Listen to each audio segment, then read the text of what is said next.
other guy, he said, when you want to succeed as bad as you want to breathe, then you'll be successful.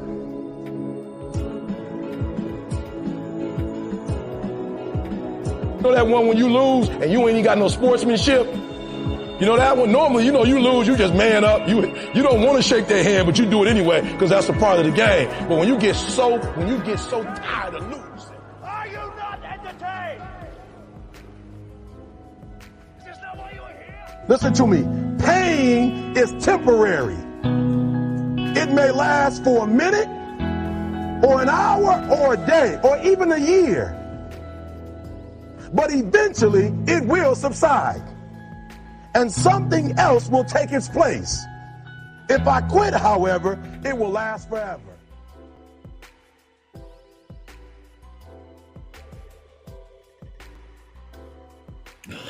All right. Give me a few seconds to make sure everything is up and online.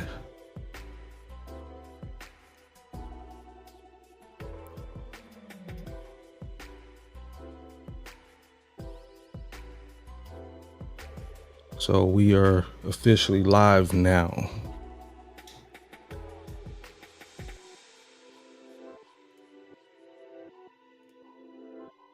Welcome back. We have a very, very special program today. It's going to be great. I promise you. You're going to enjoy this young man that I'm having on as a guest today. He's been a great asset to our programs, and we are going to get into some discussions about how do you affect mindset in sports performance. So that's the title of this episode. The mindset in sports performance. So I want to thank you for tuning in. So I'm your host. My name is Prince Williams, the real Prince Williams, and I'm here to help you flow and grow and expand your mind so you can live an elevated lifestyle. If you like this content, make sure that you tell everybody so it gets across all my platforms. I want you to hit the subscribe button on whatever platform you're watching me on or listening to me on. Make sure you hit that subscribe button. And what we're going to be discussing today, again, we have a special guest. His name is Coach Henry Adelman. He's the head football strength and conditioning coach for Cal Poly, San Luis Obispo. He's a highly skilled young man, and he's well beyond his years at this point in his career. And I want to hear his thoughts about mindset in sports and human performance. So he has a lot to give to you listeners. So I want you to stay locked in and enjoy the discussion because we're going to get right into it. But first, please support. Click the link in my bio if you already haven't done it. If you're listening to me on Instagram Live, it's really, really easy. I made it really, really easy for you guys at @TheRealPrinceWilliams_. And listen to all of my platforms. Support me. My ebook is now available on Linktree. You can also find that in the link in my bio. And I got a lot more to come. So I want to thank you guys ahead of time, and I appreciate the support. So that being said, let's get into it. Mindset. What is mindset?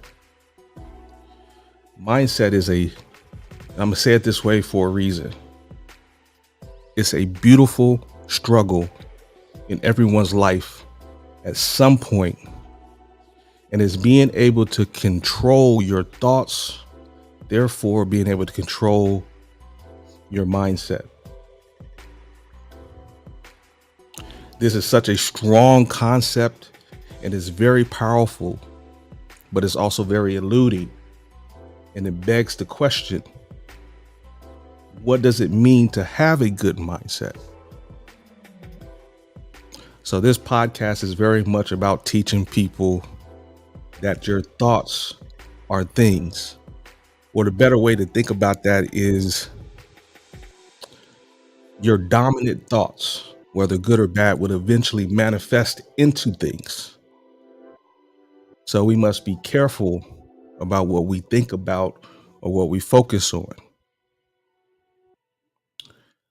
This leads to other powerful concepts such as the power of intention, which states that what you deliberately think about, those are the thoughts that are going to manifest presently in your now, not somewhere out in the future, but right now.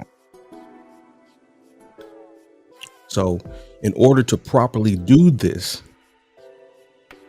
without your mind kind of wandering all over the place, this is going to take a lot of focus. It's going to take a lot of patience, and it's going to take a lot of discipline. This isn't easy by any means because we're all inundated with information all day, every day long. And sometimes that information shapes how we believe, how we act, and how we move about in our day, often unconsciously. And this is where we need to bring our awareness to our thoughts. And we have to start questioning the old paradigms. And we have to start making different choices. And we have to bring our future wants into our present reality. This absolutely works, but it takes time and you have to do the work. And the work is being able to examine your old ways of thinking and apply your new living and make that your new way of thinking. See, your mindset is shaped by your internal fortitude, your internal strength. This is what a lot of people don't address, and this is what a lot of people don't talk about. It's easy to talk about, let's think positively. Let's make different choices to affect your new future. But what most overlook is that those who have a certain mindset often are standalone type people. And in spite of the many challenges or the judgments from outside looking in, they're strong enough to block out the noise. They trust their own gut. They make their own decisions. And they make their own decisions even though that may not be popular or an easy decision to do so in the moment. So we're all about optimizing your life, upgrading your life. And that requires increasing the flow of your life and the momentum of your life. And eventually you have to take responsibility for the perceptions and the realities that you have created. But this is a skill and it needs practice just like anything else. We have to practice those things. We have to practice what we constantly are thinking about all day long.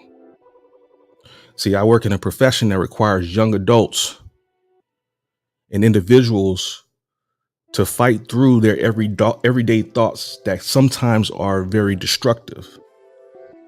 And sometimes they don't even realize how destructive they are because it's unconscious. So working in athletics, specifically in the college setting that I work in, I also do a little bit of professional sports. These are high level athletes. And so they're always looking for other ways, alternative ways to push their bodies to the next level. So the only way that you can continuously push your body on a regular basis is you got to have a strong mind as well as a strong body.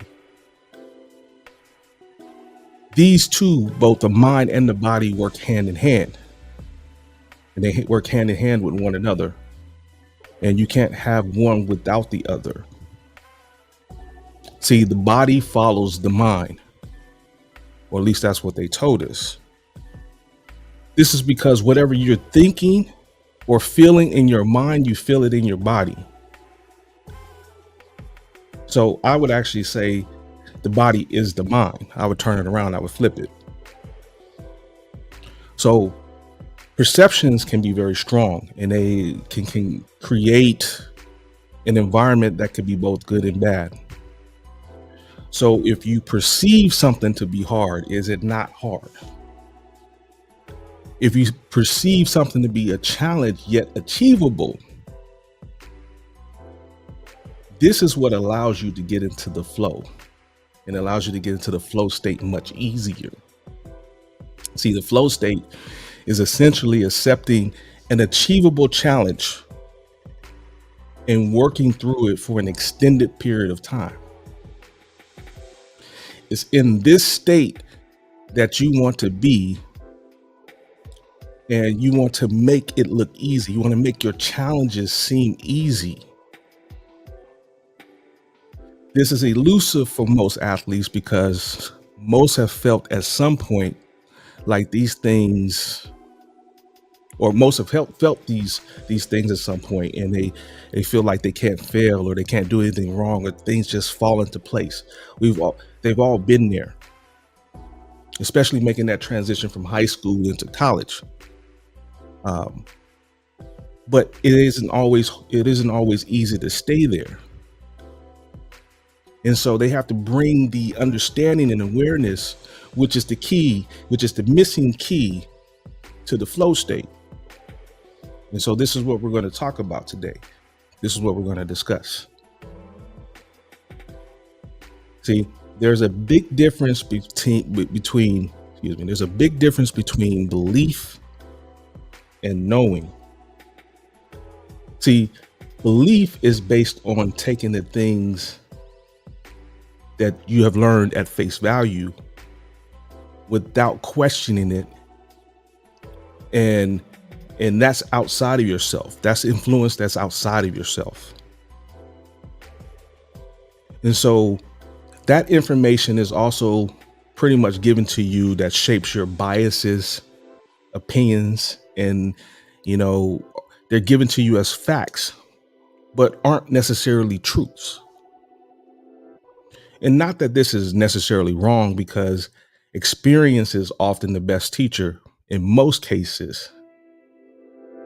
But it's in those situations where you're not questioning what you're taught, or you're not questioning what's going on in your mind, that you're moving along in a limited fashion, judging every moment based off of what you think the situation should be, but not what the situation could be. See, knowing is more of an internal thing, is way more powerful. See, your internal life can affect your outside life. And so you have to be open to various different ways of thinking, and you have to question all those self-limiting beliefs and those old paradigms. And so when you don't have this skill and you don't have this ability to observe, what happens is you aren't able to reach your very best potential. So you need to start noticing that it's your self-talk that's causing your self-sabotage. And this is happening at various levels of your life. And so, yes, I say self-sabotage because you have to first be real with yourself. You have to accept where you are right now fully and completely. And when you start to do that, that's when you can affect change in your life. And so, yes, this is self-actualization at its finest. where you can love where you're at and trust the process to change the level of where you want to be without necessarily being fixated on the outcome of when, where, and how it's going to happen. So when you're operating fully in your power, when you're fully operating internally, and you have that knowing at your core, at the core level, you're no longer concerned about the time. Time is a construct anyway, but time is a big component of the flow state. You see the paradox here, because in order to get into the flow state, you have to be in a certain mindset for an extended period of time. You have to be in that activity for an extended period of time. But if time doesn't exist, at least not in the way that we think it should, so we have to start dissecting and changing the paradigm and break down and start questioning, how does this fit in the bigger picture? So let me give you a quick tip. Just a tip. That's funny. That'll always be funny. Time only exists in your mind. It allows you to perceive, listen to what I'm saying. It allows you to perceive the separation of things, people, and places. So if time is a construct, and it doesn't exist, then the separation of the thing you seek also doesn't exist. Your success isn't about being separate from another person, place, or thing. It's understanding that all things exist right now in the present moment. So the key to being in the flow state is being completely immersed in the now, being in the present moment. So we're going to apply this to sports science. We're going to apply this to competition, to growth, to both winning and losing. It all exists at the same time. But the power is not in the circumstances. It's in your ability to choose which outcome you want to have. It's decreeing the outcome and versus, it's decreeing the outcome versus wishful thinking of what you want the outcome to be. And so this goes back to the beautiful struggle. What I started the discussion with, I say it's beautiful because you get to choose how you perceive what you want, and that's what it's going to be. It's not your job to figure out how it's going to work. Your only job is to choose how it's going to work.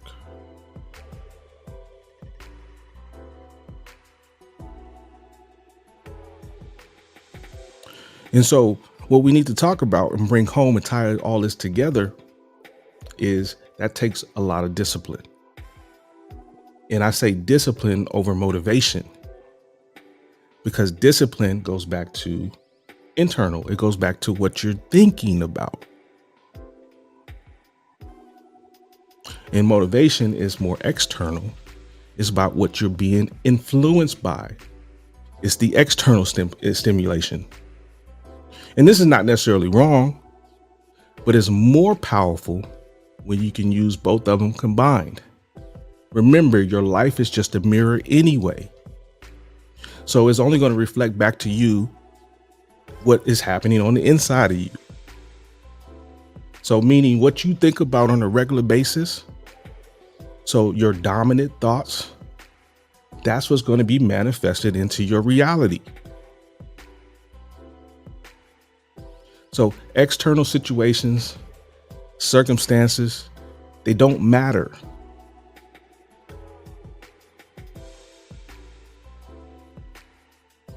You understand? Reality is a great topic of its own and is often misunderstood. But for the purposes of this conversation, you always have the ability to choose. This isn't always easy, nor is it popular, especially when it doesn't seem like there's no value in it.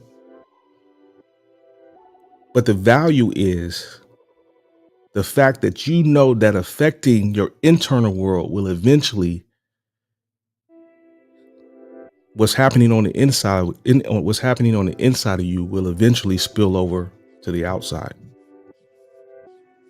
Understand that. So we are going to get into the next part of this discussion.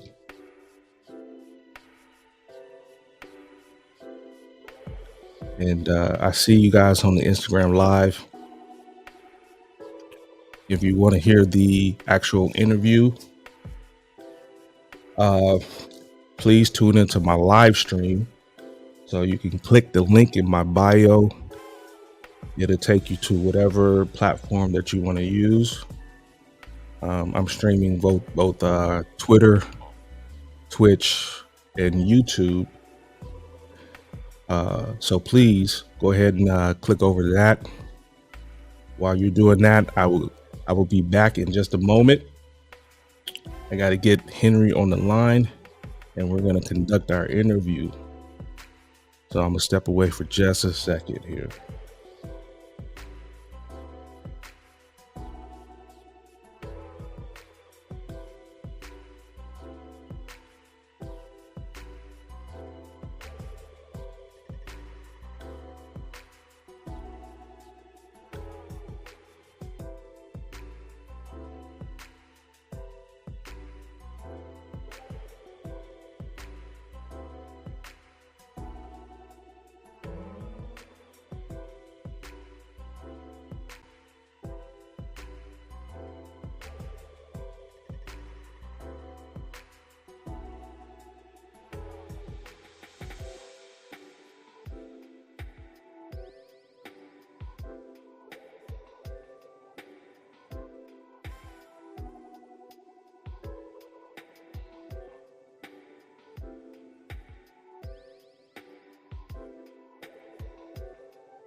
Hey, Prince. Hey, Coach. Hey, I'm not seeing you in my chat room here, so. Oh, so I'm in it says I'm backstage. Only the host can see you. The host may add you to the broadcast anytime. Okay, hold on. Let me see what's going on here.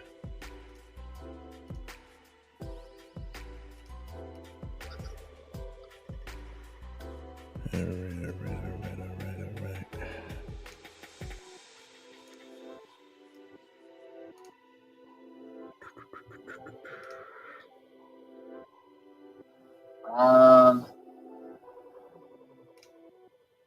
So it says I'm entering the studio.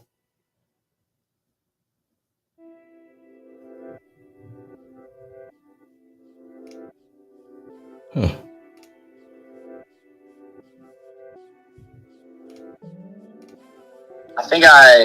So it says, I just need to get off the phone in order to have my okay. mic and Yeah. on. So let's get off, and then we'll try to get back on. Okay. All right.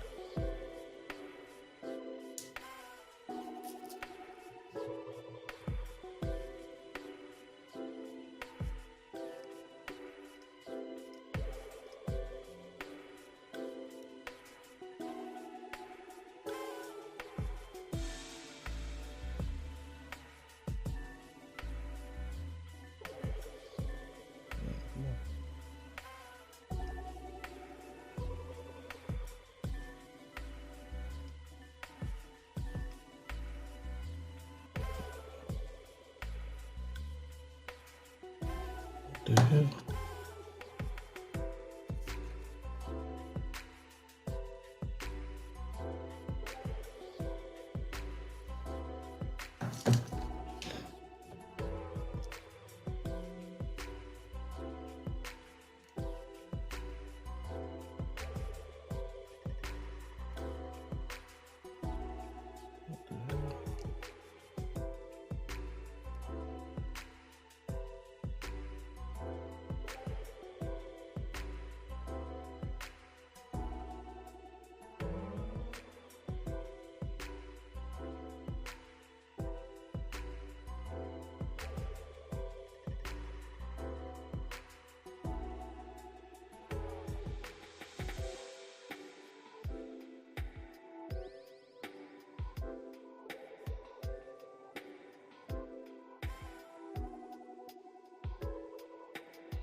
Sorry, guys, I have a little bit of a technical difficulties, but we'll be online in just a minute here.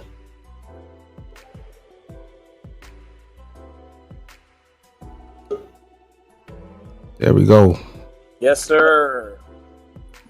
Sorry about that, Coach. And You know this technology is weird. you got that looks like a gaming chair, man. You be It on is that? a gaming chair. I see. You know, I got my man with many talents here going on, man. It's a whole vibe in that room, man. I like it. Hey, you know, I do what I do. Yes, sir. Hey, man. Well, it is great to have you on here, It's Coach. great to be here. I appreciate it. Can you hear me? Can you hear me? Okay. Yeah. Can you hear me? Yes, sir. Yes, sir. Well, cool. Let's see here. We're gonna highlight you. Less of me, more you. Let's see here. That man. People don't want to see that. They know what we know what they're here for. Hey, you know, we got a lot of our athletes probably listening to us. I saw a bunch of them on Instagram Live, so this is gonna be a great discussion, not only for us, but for them. Yeah. But for those who don't know who I am or who know who he is, this is Coach Henry Adelman. And so he is the strength and conditioning coach for Cal. He's the head football strength and conditioning coach for Cal Poly San Luis Obispo. I know he does some other sports as well, including wrestling. I think he does the strength and conditioning for the throwers and also women's basketball. So he's a busy man. You know, we have 110 athletes plus of the other athletes that he's doing. Oh, and I guess he's doing soccer as well. Got done working with him, so I just had my gear on from working with him. That was my last team tonight. So absolutely. So I met this man a little bit last year or earlier this year. Yeah. I'm super impressed with his skill set. He's very educated, highly skilled in strength and conditioning and injury prevention. You know, and so I like to tell him every day that he's doing a very good job, because I honestly and sincerely believe that he's doing a very good job. He's well beyond his years. And so we work alongside each other. I'm the head athletic trainer for football. He's the head football strength and conditioning. And it's often very rare for those two entities to kind of get along as well as we do, typically because of the philosophy of both of those two entities. And so, but because of my strength and conditioning background, I'm a strength and conditioning coach as well. And being that I played football, I think we kind of understand each other's world a lot better. And so with that being said, I want to ask him, Coach Adelman, tell me who you are, where you're from, how'd you get to this point, and what is your driving force? Shoot, we can delve pretty deep into that, man. But I'll just start off with where I'm from and my journey. I'm so blessed to be here at Cal Poly because I'm actually from the area. I grew up right down a little bit down south in a town called Arroyo Grande, right by Pismo Beach. I used to grow up coming to Cal Poly athletics. We used to go to soccer games, volleyball, basketball, football, especially when Ramses Barton was here. And been a few places. Went to school over in Oregon for my undergraduate, and I knew basically leaving high school that I wanted to get into strength conditioning. And the story behind that really was, we had a really good strength coach in high school, Mark Flowers, man. And, he really opened our eyes to how strength conditioning can also be injury preventative, building the armor of an athlete and a football player, building resiliency through the joints and tendons, through strength training. And, I knew at that time when I wasn't getting a lot of looks and offers, a lot of my close friends that I was playing high school ball with were absolute studs, man. One of them was a 5-star or maybe a 4-star. All the others were 3-star kids. And, they all had big D1 looks, and I was just lucky to be on the field with them. And, that's the only way that I really got any looks at all, was just because of those guys, man. And, so I knew from there that the college that I was seeking out while I was doing some recruiting visits at the time needed to have a good exercise science or kinesiology department. And so from there, Willamette University was the obvious choice, one of the best XI programs in the country. And went there and did some internships while I was in school. And, that just furthered my ideal in being a strength and conditioning coach. And I'm, it's awesome coaching, man. I know you've experienced this as well, but getting to move around places and live places and see places that, otherwise you probably would have never been to, man. I lived in North Dakota for my first position, came back to California, was at Fresno State for a few years under Jeff Tedford, and the strength and conditioning staff there was led by Andy Ward, and I was actually under Ron McKeefrey for a short stint at Fresno State. And then when the pandemic hit, my fiance, then girlfriend, was going out to Tennessee to do her PhD, so I followed her out there to do, just because I was unemployed at the time. We had gotten let go, due to the pandemic and them not being able to kind of pay our way. And from Tennessee, I was out there. I proposed to her, and really thought I was going to spend some more time out there. And then December of 2021, I had a close friend here at Cal Poly who I worked with and went to school with and everything. Her name's Marissa Dominguez, and shout out to Marissa. That's my dog right there. And Marissa, she let me know about the job here. She put me in touch with Coach Baldwin, and I jumped at the chance to get back. And since then, my fiance, she's moved back to the area as well, man. And, we're just really fortunate to both be back in California and start kind of the next chapter of our lives, here, closer to our support system, closer to our family and relatives and everything like that, man. And, as far as being from this area, Prince, you take it for granted. You're right here by the beach. There's great food, there's great people, there's great weather, and you grow up around that, and you just think that's kind of standard. You know what I mean? Right. And you go all these different places, and you experience weather, you experience different people and cultures. So for me, being around a few different places of the country now, some different extremes from political ideologies and everything like that. That kind of leads me into like who I am as a person. I'm going to be transparent as possible. That's something that's really big to me, especially lately. I wasn't always that guy. I wasn't always like a good dude. If you ask like a lot of girls that I was dating and stuff when I was in high school, I was kind of like a douchebag. I thought very highly of myself. I had a big ego. And I tell our players all the time, man, it's going to happen two ways. You're either humble now or you're going to be humble. Right. And things in your life, nothing drastic. Like I didn't have this like big, I didn't have this big moment that really like struck me. And, I think it's just kind of the little moments along the way that have led to my growth and maturation and development as a coach.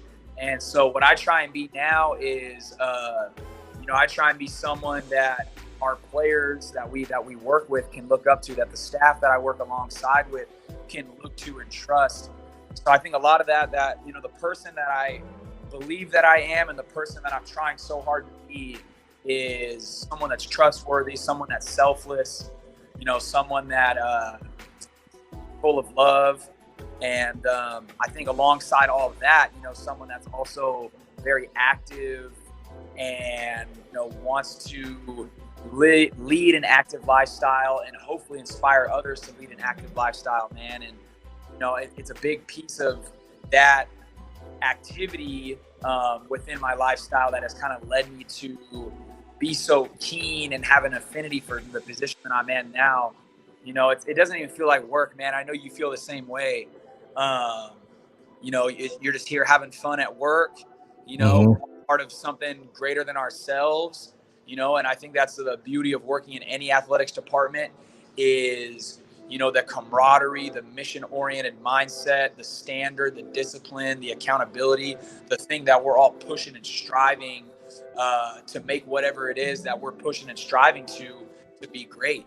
You know, and right now that's the sport teams we work with, that's the athletes we work with, and that's the staff we work with. And so, you know, it's important to me. You know, I was told from a little while back when I was starting off at Fresno State at that internship, man, that you wear your resume on your chest every single day. Absolutely, you do. I take that very seriously, and that's something that when I'm around the facilities, when I'm around you, when I'm around our coworkers, that I try and strive to be someone that, you know, like I said, they can look to, they can trust, they can come to my desk, they can knock on my door, you know, they can give me a call, give me a text, and know, like, you know, Coach Adelman or Henry, like whatever side of it you're on, you know, he's trustworthy. He's going to be there. He's going to be helpful. He's going to sacrifice and be selfless and really try and push me to be my best, because he's continually pushing himself to be his best as well.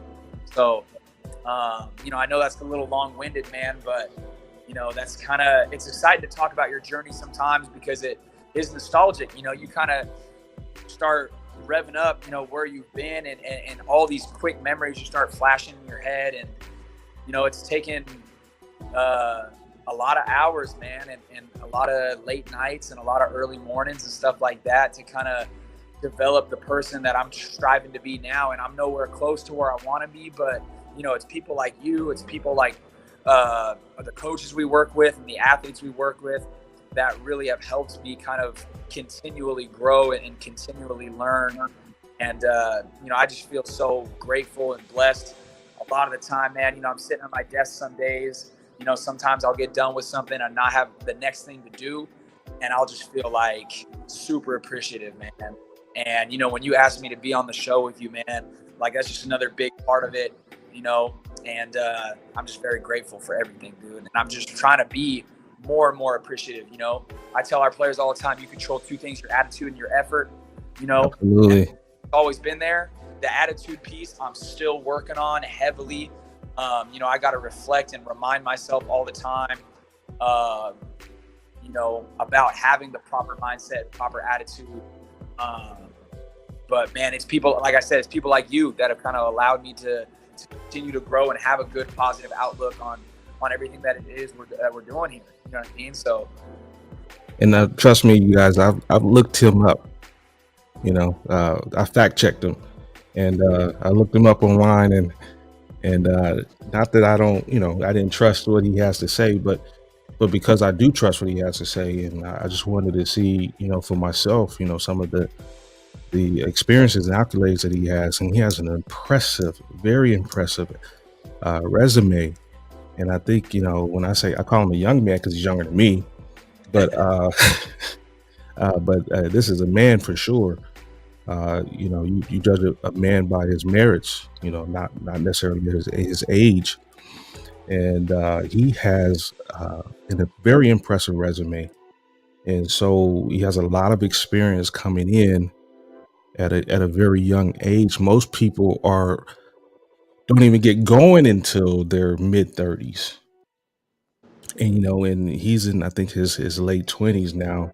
You know, not only is he talking about having been humbled, you know, going through those life experiences, but also having the career path and having a fiance. Trust me, those are heavy decisions that you have to make moving forward in your life, you know, especially at an early age, because most people aren't expecting you to be there at that age. So you know, tell me a little bit more about some of the places that you've been. I know you kind of touched on it, as you know, being in the Dakotas, being in Tennessee. Tell me some of the places that you've been that really has shaped you, or the people who have shaped you at those places that has led you to be the person that you are right now. Because hey, nobody gets to this by themselves. No doubt. No, there's, you know, it's funny, man, when I knew that I was going to be on the show and kind of had an idea of what we'd be talking about, you know, like I mentioned before, like there is a lot of memories, like just kind of rapid fire that go through your head. And I think I've been shaped a little bit in each way, you know, and I'll start with North Dakota. Well, really, I'll start with Oregon. When I was in Oregon, you know, it was my undergraduate, and, you know, just like any other college kid, man, you're on your own for the first time. You're independent for the first time. And I think that's where a lot of maturation happens. And it kind of, you know, you don't exactly prioritize things necessarily at that age, because you're still getting a lot of support from family if you're fortunate, like I was. You know, I have a twin brother, and he and I went to college together, man, and he's been a huge part of my growth. You know, I still remember in college, Prince, you know, when we were working out in high school, you know, I was early to bed, early to rise, man. I was trying to be diligent with the amount that I was sleeping. I was trying to be disciplined with my lifestyle and making sure that I was getting the most from my workout and my recovery and everything like that. And in college, you know, and that's something I preach to our kids too, and recruits and everything. You know, it's one of those things, man. You can't preach to this collegiate athlete nowadays about gating 8 to 9 hours. You know what I mean? Like, that's ideal, but you know, when they are trying to sustain relationships, when they are living a social life, when they are going to you for treatment, when they're coming to me into the weight room, when they're going to practice, when they're doing extracurriculars, if they have hobbies or whatever, like it's unreasonable for us to think that they'll get 8+ hours of sleep. When I was experiencing that in my undergrad, I was super fortunate to have my twin brother, my best friend, right there by my side. And I remember we were up late doing homework one night, and it was like 1 a.m. We had to be up for weights the next day at 6. And I was like frustrated. I was pissed. I was like, man, this school shit, man. Like, I didn't realize it was going to be that hard. And I still remember to this day, man, like my brother was like, hey, bro, I'm allowed to cuss on here? Oh, absolutely, man. Come on, man. We keep it real around here. My brother goes, quit being a little bitch. What do you think this was going to be? And I could tell he was frustrated, you know what I mean? But he was trying to push through. And my has always been tougher than me. And not tougher like physically necessarily, but he's always been cool, calm, collected. He's always had more patience than I have. He's always been an outstanding person. You know, even our friends from growing up would tell you, like, Sam is a much more kind of chilled out guy, and it really reflects in his coaching as well. You know, not that can't be intense, but he also knows how to channel that intensity into something that's very genuine. You know, and so ever since that day, I remember the switch flipped, and I talk to our players about it all the time, about how hard it is, but how easy it can be if you work at it, to flip a switch mentally, right? And I remember that night, I was like, you know what? Like, he's right. Like, this is exactly what we wanted. This is exactly what we worked for. This is exactly what we dreamed for. Why am I bitching about it? Yeah, I got to be up early. Yeah, I'm not going to get much sleep, you know, but you can always make the sleep up. You can, you know, but you can't make up the schoolwork. You got to turn that stuff on time, and you can't make up, you know, those life lessons like that, man. So it really started right there in Oregon. You know, I moved to North Dakota. Then I really didn't have any support system. You know, I was away from my girl. I was away from my brother. I was away from my family. That was the first time I truly felt like lonely. And I know a lot of us experience that now, you know, through different forms of depression, anxiety, whatever it is. That might have been the first time in my life that I felt that, like, deep longing, like deep loneliness, but like not understanding why, like having like an internal battle within myself. Like, you feel sad, you feel lonely. How do you shake that? And you don't really understand like how to shake out of it, you know? And so really for me, what that turned into was like, I just worked my way out of it. You know, I didn't allow myself to feel like that, those feelings. I just put myself to work. Oh shit, I'm feeling that way, back to work. Oh shit, I feel that way, go work out. All right, feel that way, go get your head in the books, you know, whatever it is, man. And so, you know, I think for me, that really allowed me to kind of build upon my work ethic, and it really allowed me to find out who I was and where my priorities lied. And, you know, I think a lot of people can learn from that, Prince. You know, I am not against, and this is a hot take, all right? So just be careful now. But I am not against, needing to talk to someone. I'm not against therapy. I'm not against seeing a psychologist. I'm not against any of those things, but I really feel that deep down, if you want to find and battle your internal turmoils, you need to do it yourself. You know, I truly believe after my experiences, which again aren't very serious, a lot of people would kind of look at my life and go, man, he had it good, he had it cushy, you know what I mean? But through the very little adversity that I have experienced, I have been able to kind of discover, like, you know, I think the best way to become happy, positive, you know, and kind of be able to bring that onto others is by being able to face your demons head on and be able to get past those things by having that positive internal dialogue. You know, so I really think when Absolutely. I was in Dakota and I was feeling at my most lonely was when I was able to channel within myself and understand greater who I was, and what it took to be a contributing member of society that does it with a good, positive outlook. You know, and then I took on the Fresno State responsibility. You know, being an intern in the strength conditioning realm, a lot of young strength coaches, I'm sure you could adhere to this as well. You know, at first they're challenging you, they are testing you, they're trying to weed the weak ones out. And so they're cussing you out every day, they're belittling you every day. And, you know, I have it really good, actually. I worked for a reasonable strength staff, but even at the standard is high. And if you're young, you know, and, you know, I came from a D3 college. I never really knew what that D1 life was about until I really got into it and lived it and experienced it and worked those long days. And, you know, I think then it's when I really established my work ethic and like I understood what it takes to be, you know, I'm not going to say I'm elite, but, you know, I know what it takes. Oh, no, you're elite. We're going to keep it real. At this strength coach thing, man, Prince, you know, I've worked for some really elite dudes for real. Like when you talk about Andy Ward from Fresno State, that's elite. You know what I'm saying? I'm chasing the example that he set for me and the guys that I worked alongside when we were there. And then going out to Tennessee, I'll never forget my time working at the University of Tennessee. You know, that really gave me the experience and the knowledge of how much of a business this NCAA athletics department deal can be. It led me to kind of understand how to navigate myself within this realm, even more so than being an intern or a GA at Fresno.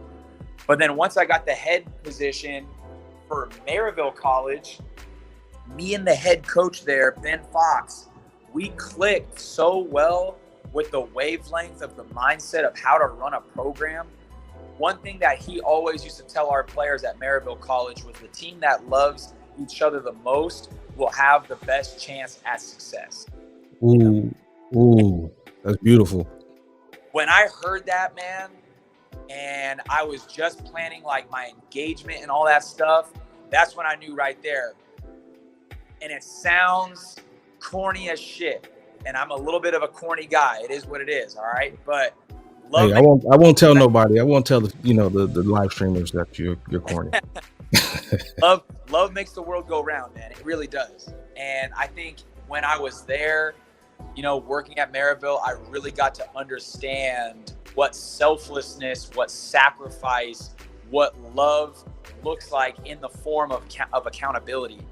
And, you know, now that I'm here at Cal Poly, I just feel so fortunate that I've been prepared and molded through those experiences of being in Tennessee, of being in, you know, Northeast California, of being in North Dakota, and getting a chance to experience all those different people, all the different types of athletes that I've worked with, all the different sports I've worked with. And it's really led me to, you know, at least be somewhat notably successful at my position here.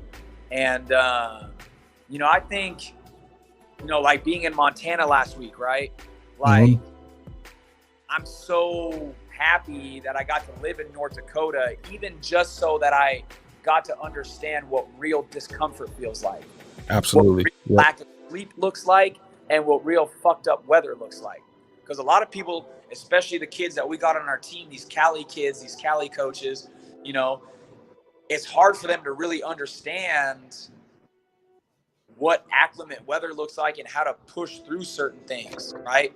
I really think the huge advantage we had when we were out in Montana, man, was a lot of our guys, that was their first time experiencing something like that. You know, and it's hard when you're there in the midst of a battle, like literal battle, and you got soldiers on this side, and they've never been that cold before. They've never been in snow like that. They've never had to experience poor visibility from snow, things like that. You know what I'm saying? And so, like, I'm fortunate to have had experience like that, driving on those types of roads, driving cross country back from North Dakota to Cali, driving cross country back from Tennessee to Cali, and being able to, you know, learn and grow from those experiences and have that adversity laid out in front of me. So I'm just better off for it. So I'm just tougher for it. So I have the correct mindset, you know, when I do get back into those environments. And, I mean, that's just, you know, something that I feel very blessed about. North Dakota, you know, being in those places, man, there's a lot of people that don't have like a growth mindset. They kind of have like a fixed mindset. Like they've accepted, I'm from here, this is where my roots are, I'm not trying to leave. And I'm sure you experienced a bit of that when you were in college out in Kansas as well, right? So, you know, that's one of the things, man, like, I knew that I didn't want to stay because of that, but I also was very thankful for the people that I met there and the way that they helped me grow and develop while I was there. And then coming back to Cali, going back to Tennessee. Now, when you're in Tennessee, you know, it's so opposite from the types of people that you're around in California. You know, and again, those types of people, it helps broaden your worldview. And if you have a broader worldview, you know, it allows you to put yourself in other situations and other shoes. And if you can broaden your worldview, you can be more empathetic. If you can be more empathetic, you can have better conversations and better relationships with your athletes.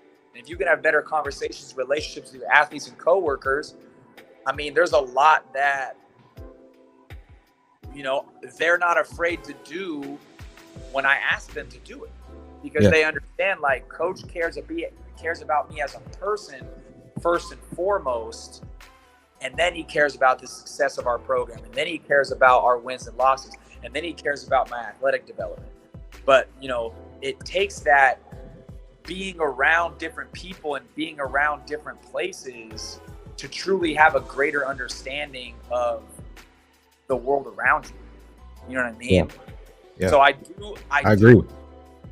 Sometimes when people get to stay in one place for their lives, because there's a lot of comfort and wholesome, wholesome comfort that kind of comes with that. But at the same time, you know, for any of the athletes listening to this or any of the young people listening to this, go live somewhere different for a little while, even a short stint.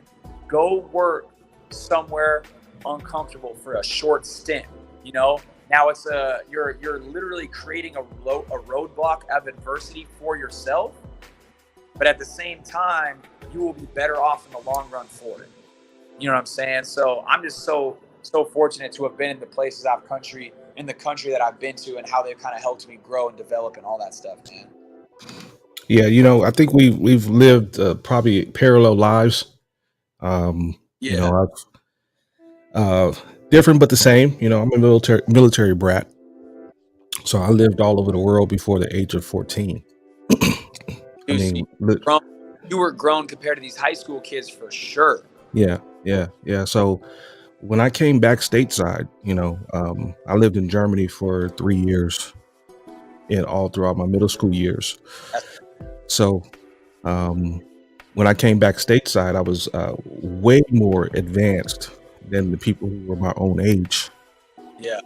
Because I had already seen the world, you know, and so my perspective on life was very, very different, even at that age. And even though I didn't understand it when I was, 14, 15 years old, I was like, man, you know, how come I don't fit in? You know, I'm a very personable guy. I'm a likable guy. You know, I got along with everybody, but I just didn't quite fit in man. with any group of people. Yeah. You know, I wasn't cliquey like that. Right. But it's because your priorities were different, man, because Right. you had so much already. Those kids got like, you know, very superficial, low level kind of scope. You know, Yeah. your mindset at that time, especially as a high schooler and adolescent, I mean, I couldn't imagine how broad your spectrum was on the people in your life, and the, you know, and the people you surrounded yourself with, and the people you had interactions with and relationships with. Like, that's what allows you to grow, truthfully. You know, so for you to have those experiences so young, you know what I'm saying? Like, I'll say this though, girls mature faster than guys. I'm sure you, as a mature high school guy and not bad looking yourself, we not gonna talk about that on live stream, like but now, just like now. hey, but you know, hey, game recognized game here. You know, game recognized game. But no, it definitely wasn't hard in that regard because I was able to talk very differently than the kids or young adults that were of the same age. Right. So I had a lot more to talk about that was of substance. And so you're right. Most young ladies, they want to connect with somebody on a level with somebody that they can speak to, they can talk to in a way, you know. You know, so they don't always want to hear, "Hey, you got a fat ass."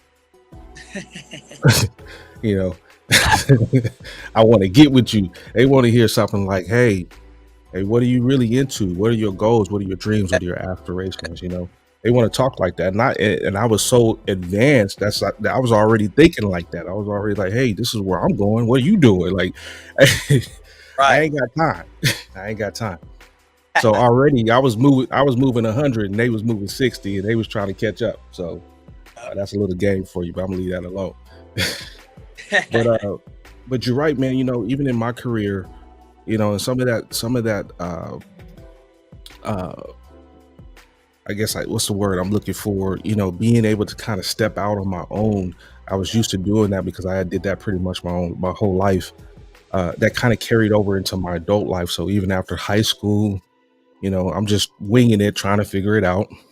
Yeah. I move after high school. I move from Salinas to San Diego, and then so you know, I was trying to get recruited, or I was recruited, and then you know that failed, and I wound up going to a community college, and that was just a disaster. You know, playing football, I didn't go to class at all. So when I tell people, literally, I understand where you're at. I was literally there because all I wanted to do was, at that time, TJ was the popping thing. You know, all I wanted to go to TJ, talk to girls, and go to football practice. I wasn't trying to hear going to class. That wasn't even on my radar. And so I took a little bit of time off after that kind of exploded in my face. And I regrouped and I said, Prince, who are you? Who are you really? Who do you really want to be? Is this really who you are?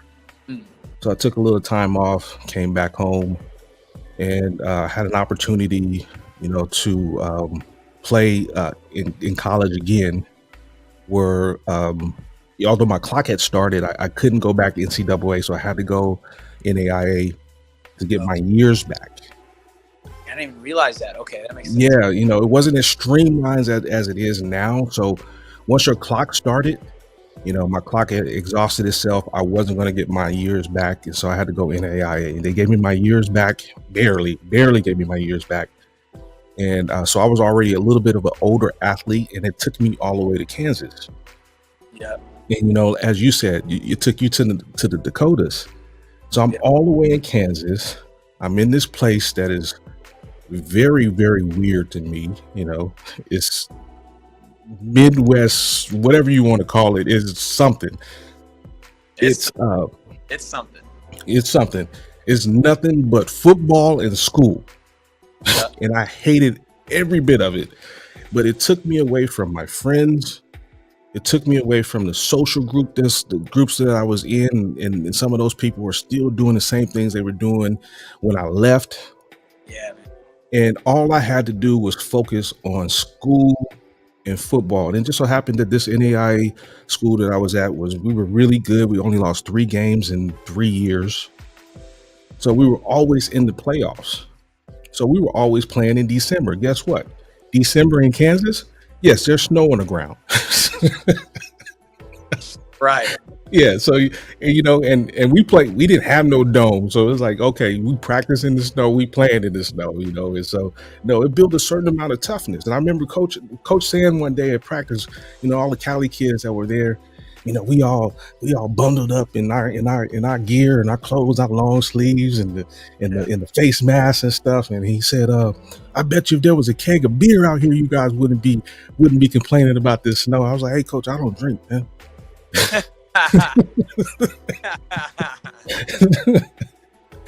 Hey, but no, what he was trying to say is what he was trying to get across to us is like, hey, this is building toughness.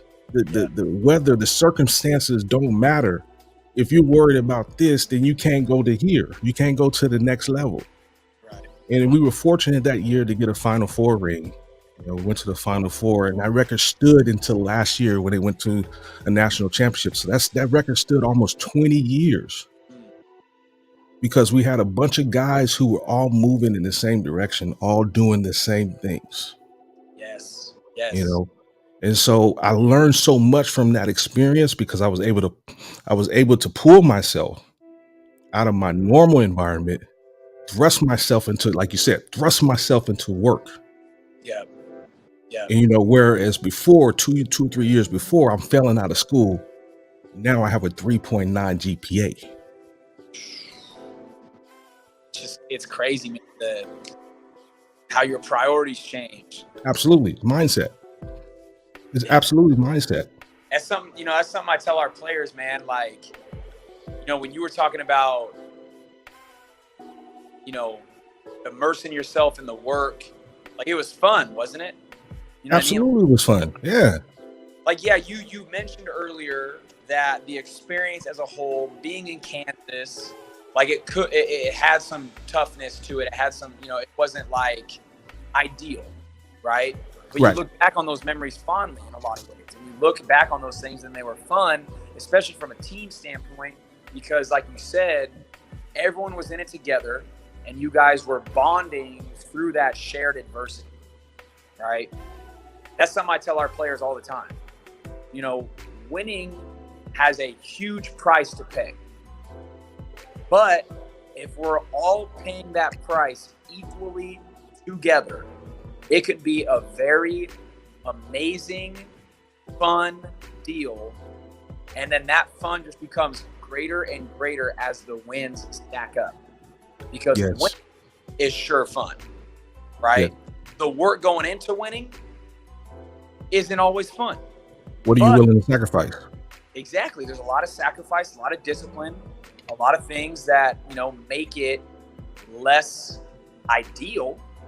But at the same time, if you're doing it and I'm doing it and all our players are doing it and all the coaches are doing it, and we're all in the same mission-oriented mindset, working towards something bigger, greater, and more beautiful than we could ever understand, such as a championship, that is fun.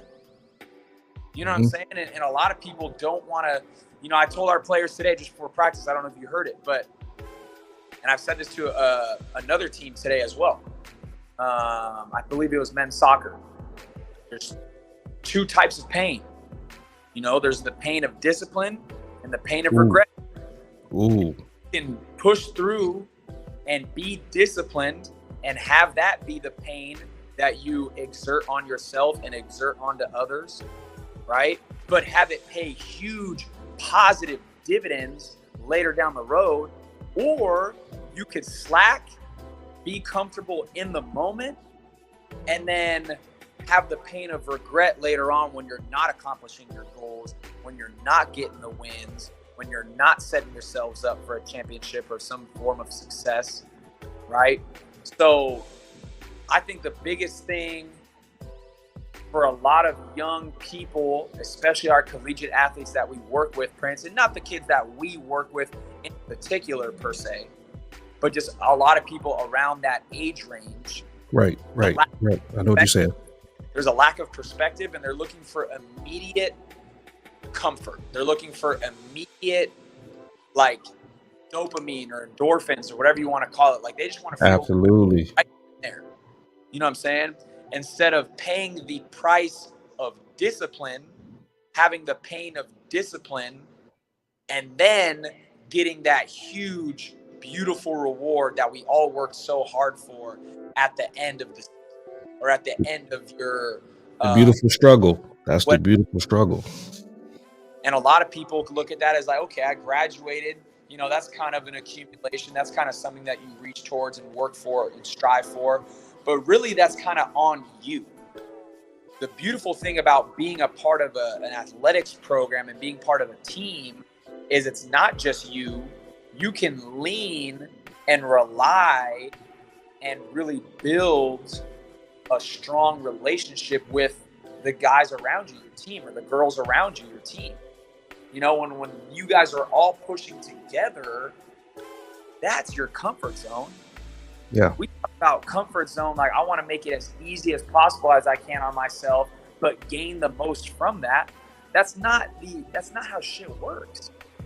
Man, the way it works is we all make an agreement, whether audibly or just in our hearts and minds, that we're all going to push ourselves to a threshold of greatness, to where we have habitual competitiveness and excellence all throughout our lives, not just in our sport. And then once we keep climbing, we reach the pinnacle, and it's that much sweeter because we all did it together, man. Yeah. But you talk about the two types of pain: comfort now, regret later; discipline now, feel that pain now, and reap the rewards of a champion. And that might not be even athletics, right? That might not even be a sport. That might be your job. That might be your family. That might be whatever it looks like to you.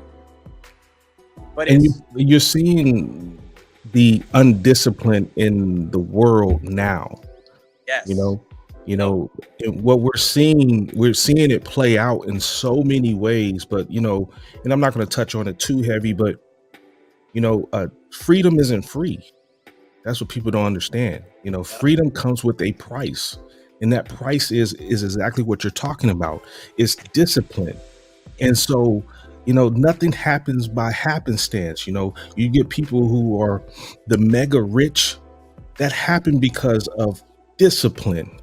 Yes. But what happens when the mega rich becomes undisciplined? What happens is they start saying crazy things. They can't read a room, or they're not thinking but anybody outside themselves, because they're used to doing things by themselves. Right. And sometimes it doesn't make you weak.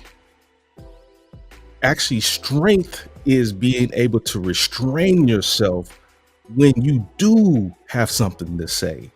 Oof. Because not all the time what you have to say is the right thing to say at that moment. Yeah. So you have to be careful. One, you got to read what's happening with this group and what's happening with that group. And so silence is being effective. That's what people don't understand. Your silence is more effective than your words, because when you do say something, that's when people are like, oh, shoot, oh, shit, he said something. I need to listen. It's meaningful. Yes. Yeah, it's meaningful. No doubt. And so we're seeing it play out in so many situations right now. And my heart goes out to a lot of people. Yeah. In the media right now, but I am going to touch on Kyrie. One thing I can say is, in the midst of all this chaos, he's being silent. Yeah. Oh, he's been doing a good job of handling it, man. No doubt. Yeah, he's being silent. He said, okay, if that's how we're going to play it, then I'm going to be still. Yep. No, I didn't. It's tough, man. You know what I'm saying? I think you know, Say what's on your mind. Speak it. Well, no, sometimes, you know, I think things need to be addressed. Things need to be said, right? But like, to your point, you know, I think there's a lot of power in silence. I think there's a lot of power in neutrality, right? Just kind of seeing both sides of the issue. You know what I'm saying? Not saying this is black and white, this is the right, this is the wrong. Like, just sitting in that beautiful gray area that really allows you. And I think, again, I think that happens through experience. I think that happens through, you know, life experience. And, you know, when you are around a bunch of different, you know, not unlike-minded people, you know, it just allows you to further grow that neutrality and really see both sides to an issue. So with Kyrie, you know, I think he might have said something or posted something. And I know a lot of people close to me would really strongly disagree with that. Yeah. Right. But then I think the way he's handled it since then, and being a little more neutral, being a little more quiet, being a little more observant, you know, having better observation, being observant, you know, it's allowed this issue to kind of, you know, get glanced over. Meanwhile, you got other guys like Kanye, and it's like, Kanye, please stop talking, bro. You're only digging the hole deeper. Yes. You know what I mean? Yeah. Or other people like, you know, like that. And so, you know, it's tough, man, for our athletes and for, you know, our young people that are so ingrained with the social media. You know, they got Reels, TikTok, YouTube Shorts, and everything is in these convenient, short, you know, I think the longest you can have them is like 2.5 minutes or something. But when you're getting small tidbits of information with those 2.5 minute clips from these very confident, boisterous people, it just allows everyone else to kind of think that's okay, or think that's the way that it should be, or think that's their ticket to where they're trying to get to. You know what I'm saying? And that's just a really harsh reality when you got these young people trying to hold themselves to be like the people they see on these social media outlets. When in reality, like you mentioned earlier, those people are wealthy, those people are successful, those people are a certain type of way, not because of what you see on the camera, but because they do have discipline, or because they do have attention to detail, work ethic. They do have work ethic, and they do have some substance to them. You know, so when you see a lot of these YouTubers, or we see a lot of these social media fanatics and stuff like that, you know, a lot of people would see that one instant and go, that person is an absolute clown. That person is an absolute fool. When in reality, there's so much happening behind the scenes with what makes them get that many views and follows and all that stuff. They are putting in work. And so there is a little bit of respect that I do have for those types of people that are making their money through what is looking like not much of a grind, but successful people understand that you're never successful without some form of grind. It always looks different, but a grind has to be there in order for you to level up, in order for you to develop or grow, or whatever the case is, right? Now, a lot of those people might not be humble people, right? And like I mentioned earlier, you're either humble or you're going to be humble. So I think there's something in their lives that might, you know, kind of get them back to that humility and maybe allow them to have a better perspective and reprioritize what's important, you know? But we can't sit here and say that not everybody that is making 6 figures plus right now isn't working hard to do so. Right. You know what I'm saying? Like, unless you're inheriting the money, like unless you are just in a good situation with your relatives and your family life and your upbringing, if you have a certain amount of success, and it doesn't have to be financial, right? But if you have a certain amount of success in your life, it's because you have the discipline and the wherewithal to sacrifice and push to whatever it is that you want to prioritize and feels important. Right. You know what I mean? So, like, it's tough, man. But like you said, I think along those lines, you know, there is power in that that silence, that neutrality. Right. You know? Right. And right. that power can also, you know, I have a good friend who's a very observational dude. He doesn't say much. You remind me a lot of him, actually, Prince. He doesn't say much, but he's thinking all the time. And he's thinking very deeply and considerately all the time about what's happening around him. You know what I'm saying?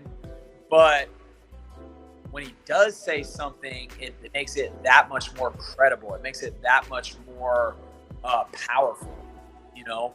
And so, you know, just kind of along those lines of everything, man, it's a lot of those types of people that are more observant to what's happening around them, learning from others' mistakes, maybe not going out there and shooting their shot right away, but seeing how it's done from others that have had that success. And that allows them to kind of catapult themselves up to that next echelon, up to that next level, you know? And, you know, there is I read a lot. Yeah. So I do a lot of reading, a ton of reading. I do a ton of research, you know, so when I do speak, it's usually coming from a place of, okay, well, I have something to say, but I just don't talk just to talk.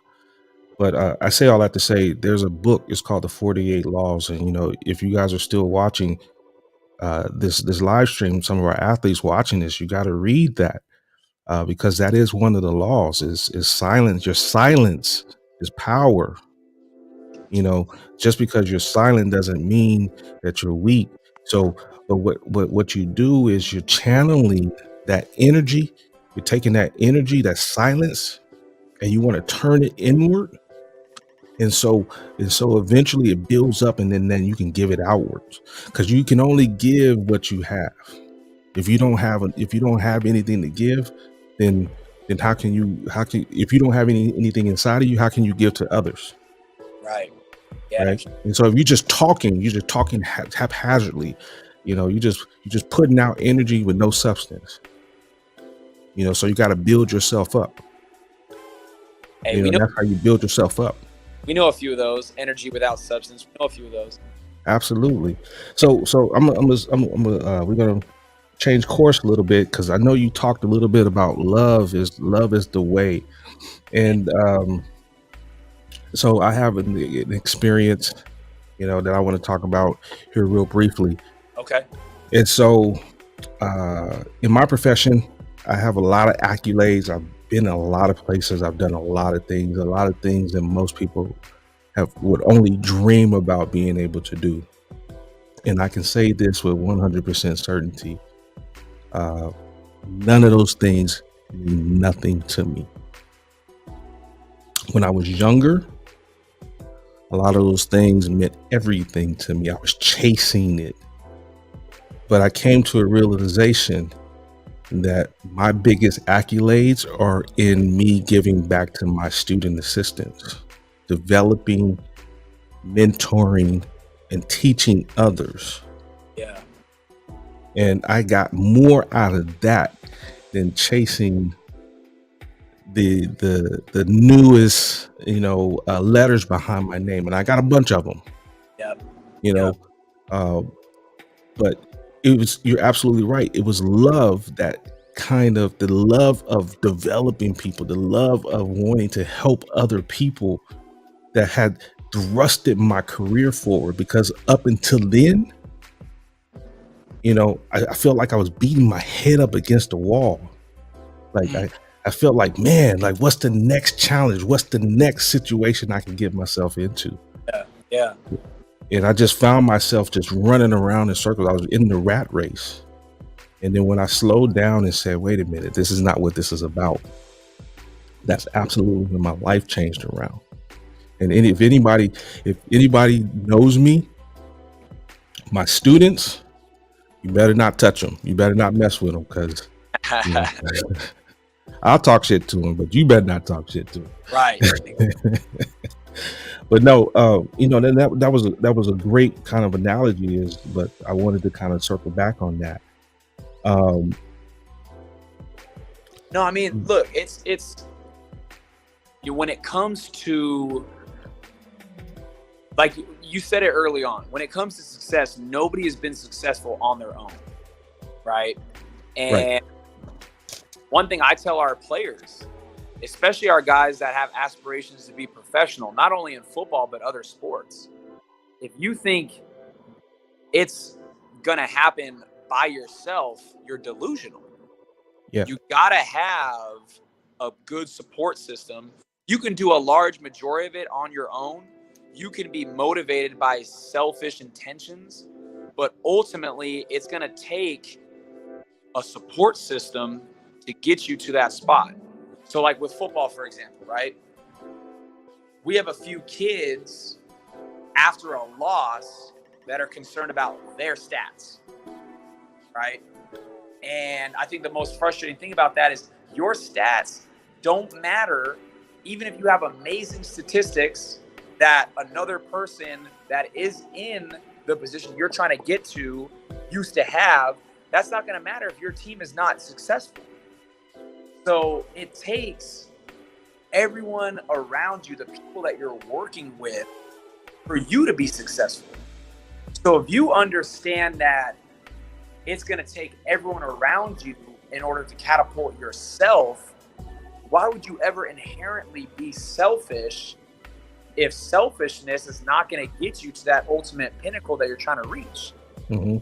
Right? And so when we talk about love, true love, even if you have a goal, you personally, it's important for you to love and experience and be present with those around you and those that you work with and those that are bring everybody up in your corner, because you will not ultimately get to that selfish goal, that goal that you've set for yourself, if you don't have that love and that relationship with those around you, whether it's your coworkers, your family, your partner, your siblings, your friends.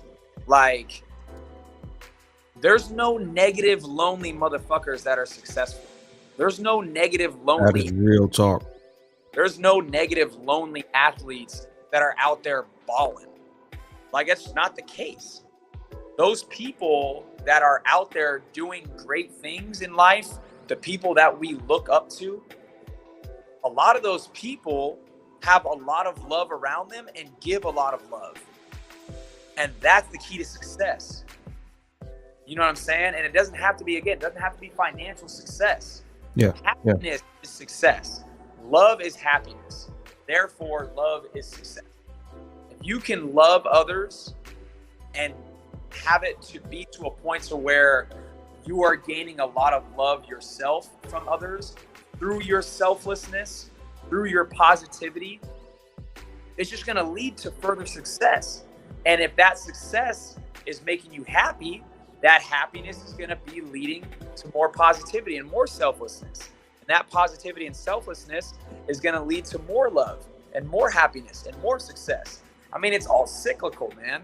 You know what I'm saying? And you're bringing other people up with you. You know, like we work in team sports for the most part. You're bringing the other people up around you as well. You know, like you touched on it.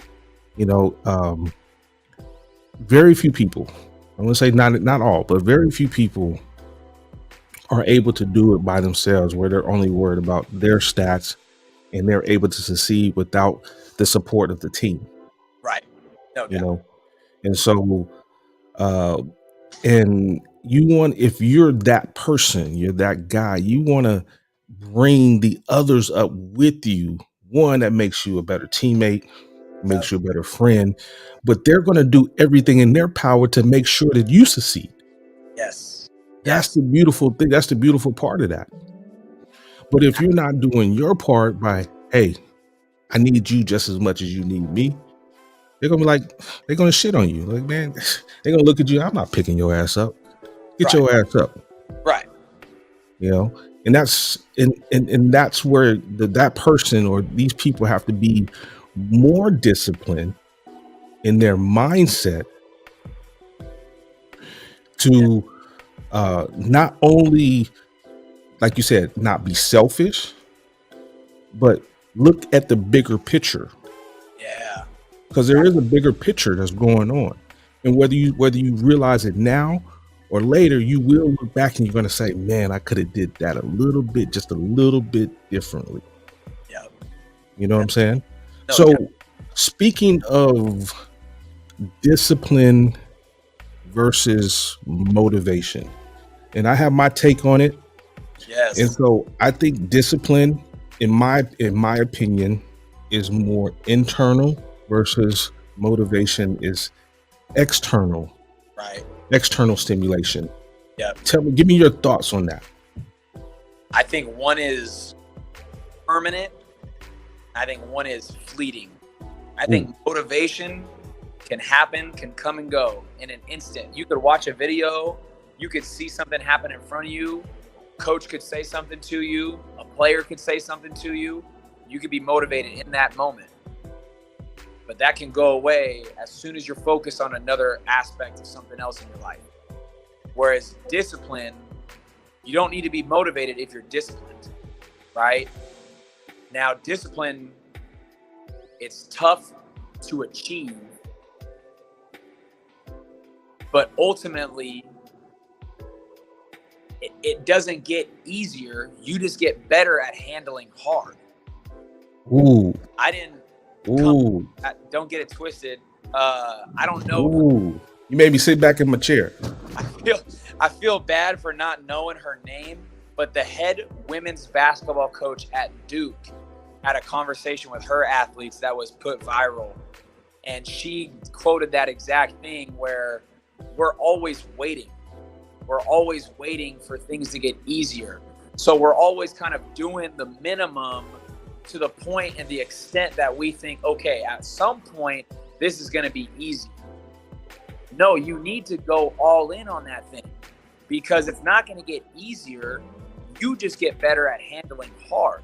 So if you're constantly trying to make it easy on yourself and expecting the result down the road to come more easily, again, you're misguided. You're delusional. You have to be strong and disciplined and forthright. And then once you continue to do those things, it's a skill like anything else.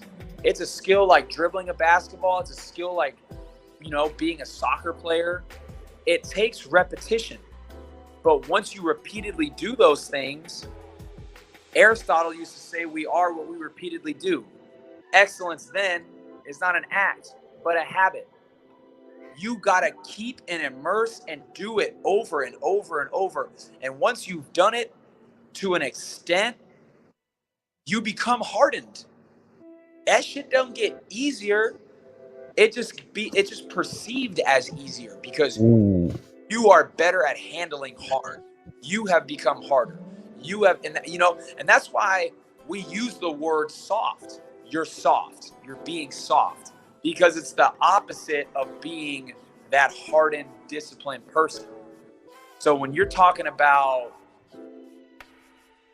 needing motivation, that's weak. And transparently, that is soft.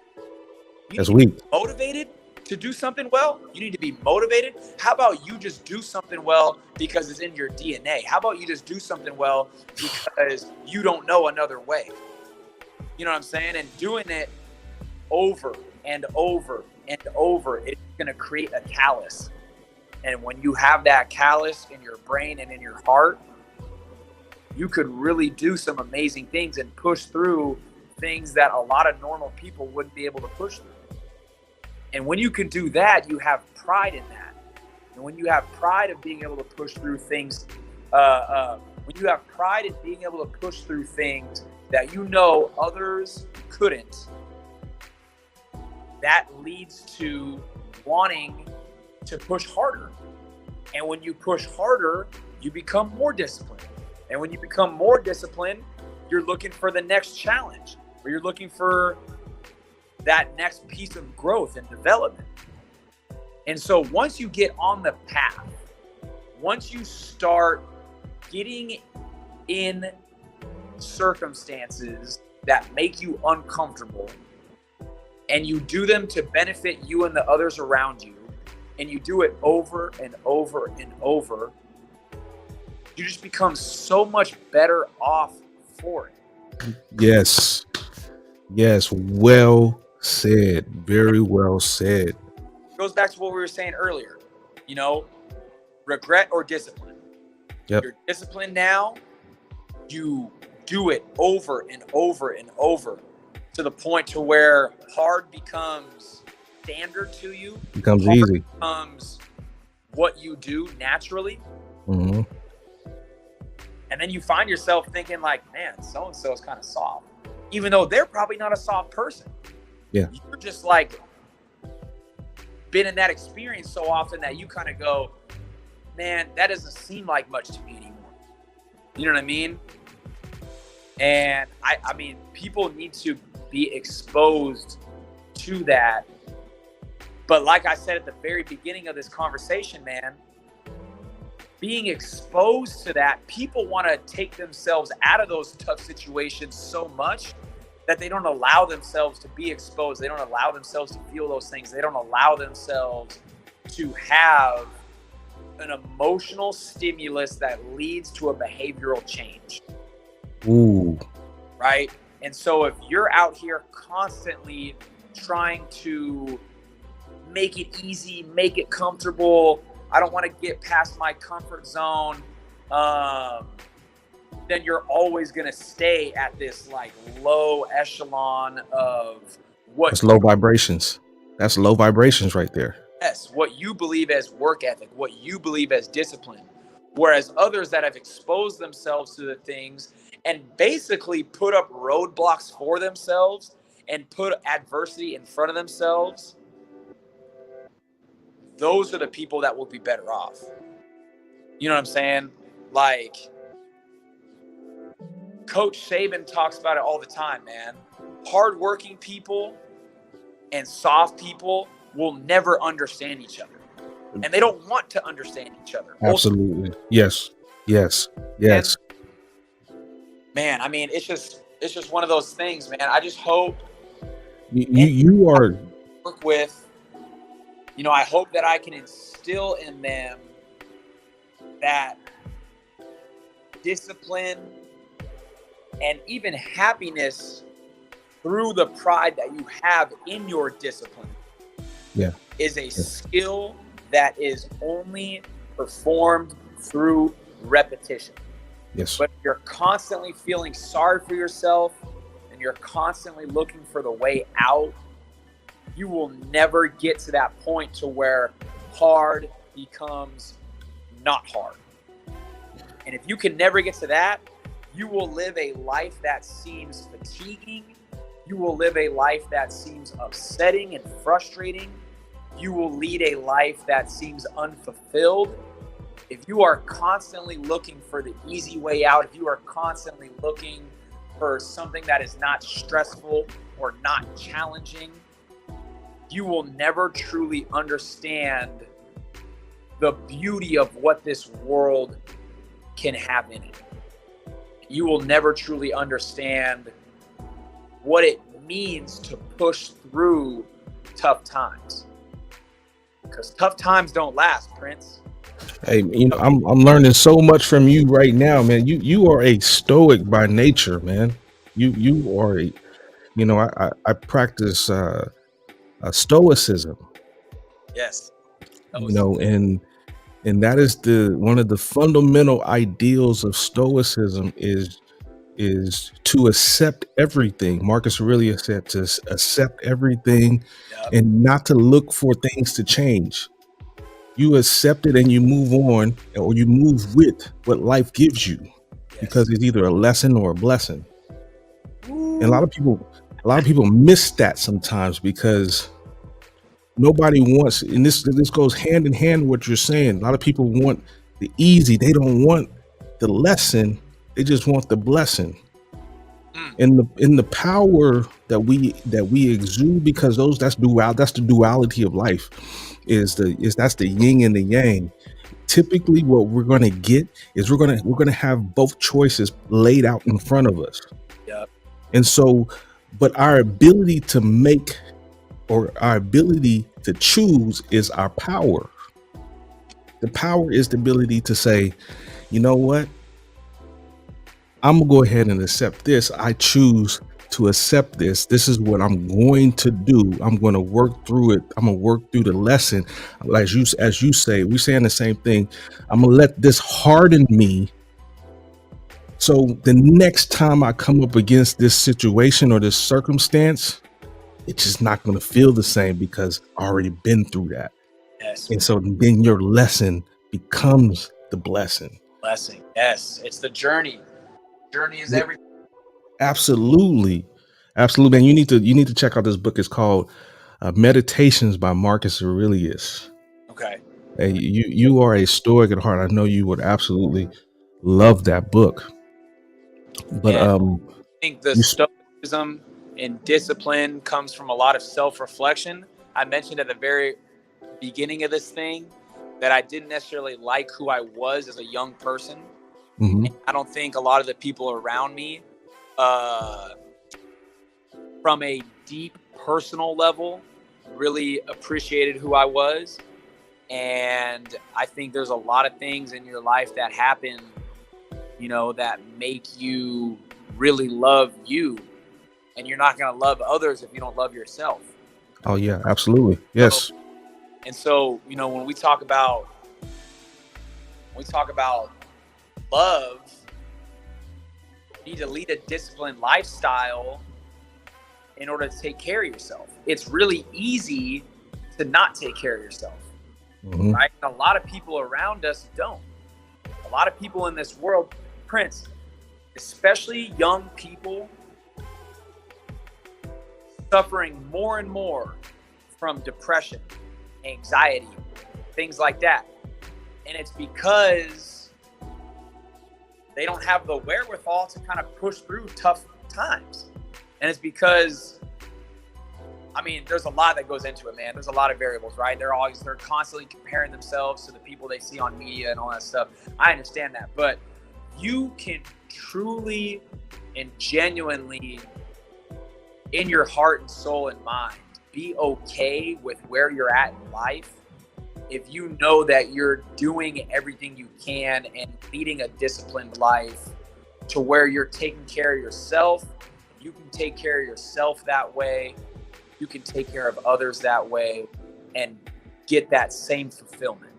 Right. What I tell our athletes is they are so fortunate to be an athlete, because athletics has a guaranteed adversity that's laid out in front of you. Your non-athletic peers, your non-athletic friends, at some point in their life are going to hit a certain point of adversity, and they're not going to know how to handle that. And it's going to break them down because they don't have that repetition of living a disciplined lifestyle. Right. And because these athletes have that kind of laid out in front of them for them, they are much less likely to suffer from depression, anxiety, loneliness, you name it. That a lot of people in this country, not only our young people, but just people in general, are being diagnosed with more and more often, are being medicated for more and more often. And I do have a deep empathy for these folks, because I personally have family that suffer from a lot of these types of ailments, whether it be depression or anxiety, right? And I talk to them about these things, and it's tough because they can't pinpoint why. They don't know what it is. Yeah. I think ultimately, and I'm not trying to speak for them, and everyone's different. Everyone has their own experiences. But I really think deep down, a lack of fulfillment is what kind of bogs you down. And if you have a lack of fulfillment, a lot of the time it's because you've tried to take the easy road on a lot of the issues or a lot of the roadblocks in your life. Yes. And if you do that and then you finally reach a roadblock that you can't remove, that you have to just push through, it's going to feel... You got to get through it. You got to get through it to get to it. You know, I love the way you said that. Yeah, you can't go around the roadblock. You got to go through the roadblock. You know, that's where a lot of the lessons are going to be. Right. You know, and then you can't pour from an empty cup as well. You know, that's what people are trying to pour from an empty cup. You know, like in Taoism, they talk about being like water. Everybody kind of goes back and says that's a Bruce Lee statement. No, it wasn't a Bruce Lee. That's actually from Taoism. I was saying, the person I know it from is Bruce Lee. Be like water, fluid, be whatever. You know, but what Bruce said was, if you put water in the cup, it becomes the cup. You know, then the strongest force in nature is water, because it can flow and it can crash, but it can also tear down, but it can also build at the same time. And so, you know, so if you don't understand how metaphorically and esoterically how those things kind of work in your life, you are going to be pouring from an empty cup. And you just pinpointed it, where people are out here and they can't quite understand what's the issue. And the issue is they never had to go through anything. Right. You know, you can't go from low level, as David Hawkins says in his pyramid of consciousness. You can't go from low vibrations to high vibrations without first going through the steps to get to the higher vibration, because you got to go through it to get through it. Yeah. You know, you can't go from depression to anger, because that's not how your mind works. Even from a dopamine standpoint, that's not how your mind works. So you first have to kind of start to dissect and break down, why are you in this position? And typically people are in that position because they can't accept they're living in the past. Right. They can't accept what has happened, or they can't accept that it did happen. And so instead of moving forward, they're holding on to the things that they can't change. Man, you know, that's another big piece of it too, man. If you want to be happy, you got to be honest with yourself. I think a lot of people in this world try and create such an image to the people around them that they're not even being honest with themselves. And that's where, you know, when you talk about making sure that you can't pour from an empty cup, right? Yeah. That's a lot of that is self-love, and a lot of that self-love is being transparent with yourself. Yes. And that's something I've had to work on a lot. You know, when I talk about my adolescent years and not really liking the person I loved who I was at the time, but you grow and develop and you look back on those things and you kind of go, man, I really wasn't happy, like deep down. It was all very superficial, and it was all very like external. Like everyone around me needed to be telling me good things. I was always looking for a compliment. I was always looking for something in order for that fulfillment. Right. But once you're honest with yourself, that cup becomes more full. Yep. And then you can pour that out onto Bingo. others. Bingo. Yep. And it all just cycles through, because then they're giving back more to you. They're reciprocating that love and that fulfillment. And then you have more to pour onto others. And then it just works round and round. And going back to what I said at the very beginning of this thing,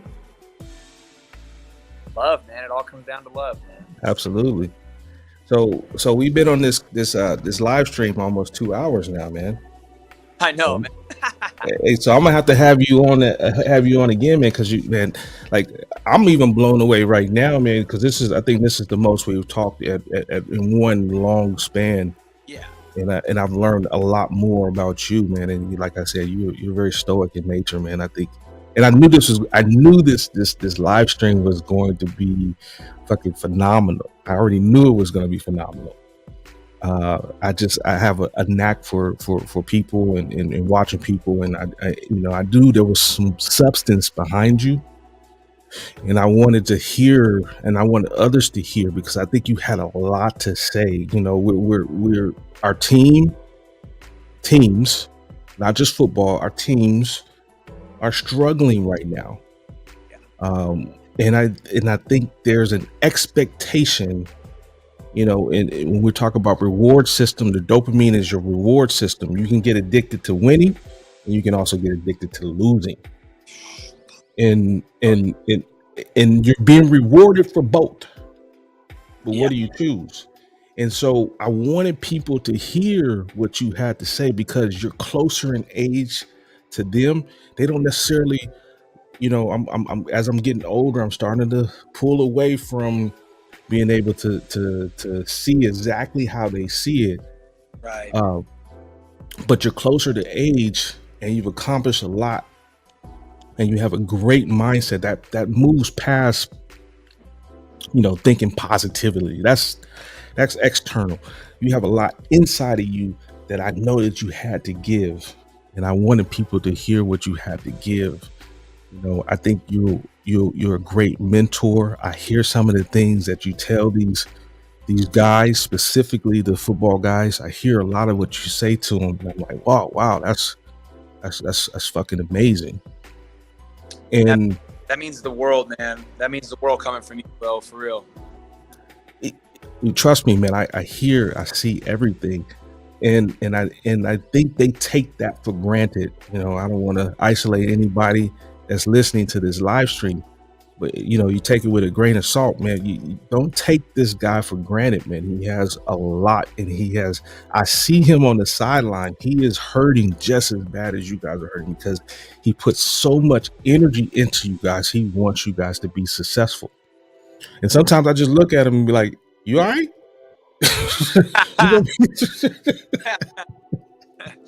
Oh man, I'm just glad to have a teammate like you, bro, for real. Like, you know, when we are in those moments, I can always kind of look to you, and you know, I know that, you know, just like you said, man, you care. You know, you're putting in just as much time and sacrifice and effort and attention to detail and all that as everybody on that sideline, bro. And so, you know, for me to be able to look to you and understand that I got a true teammate, a true partner, you know, it just means the world, man. And, you know, I appreciate you so much for having me on tonight. You know, I think the biggest thing that I would just kind of like to say overall is a lot of the things that I've said on here are things that I didn't learn on my own. And so I'm super appreciative to those people in my life in the past that have allowed me and taught me to kind of, you know, develop and grow these lessons that I've kind of been speaking on tonight. And then, you know, another big piece of this too is I've tried to share all these lessons, more or less everything I said this evening, with all of my athletes at one point or another. And I just really hope that, you know, they're taking it to heart. And, you know, because I know sometimes it seems like those above you and those adults or whatever, you know, they can't relate to you personally. And you're absolutely right.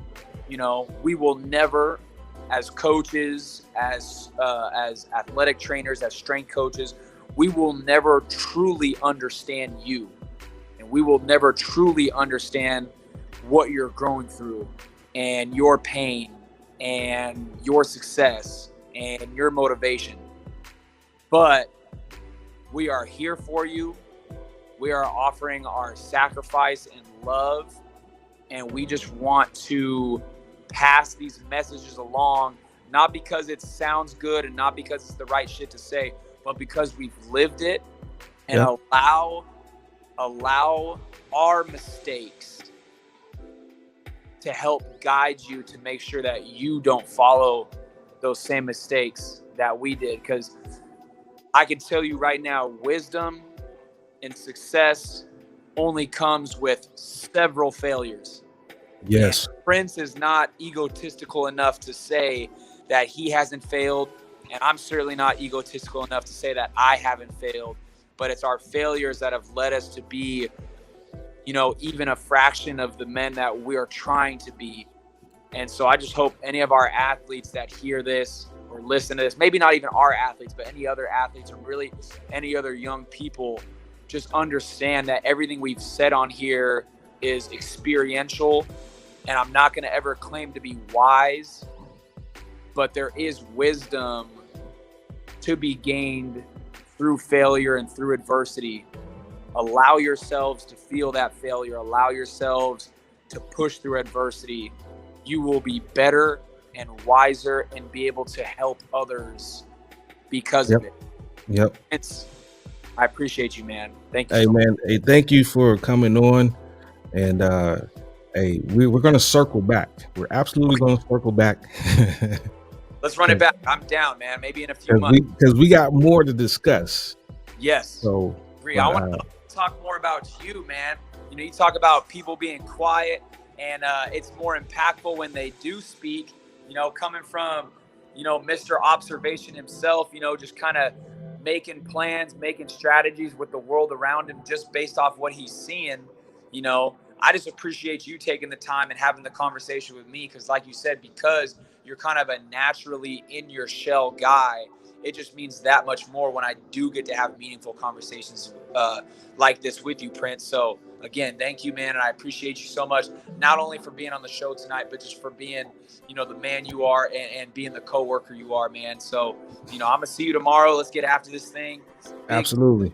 And if we can get it, man, I really feel like we're preparing the right way. Let's make this thing special going forward too, brother.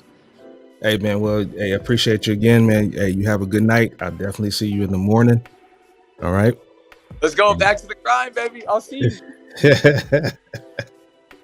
All right, big dog. All right, brother.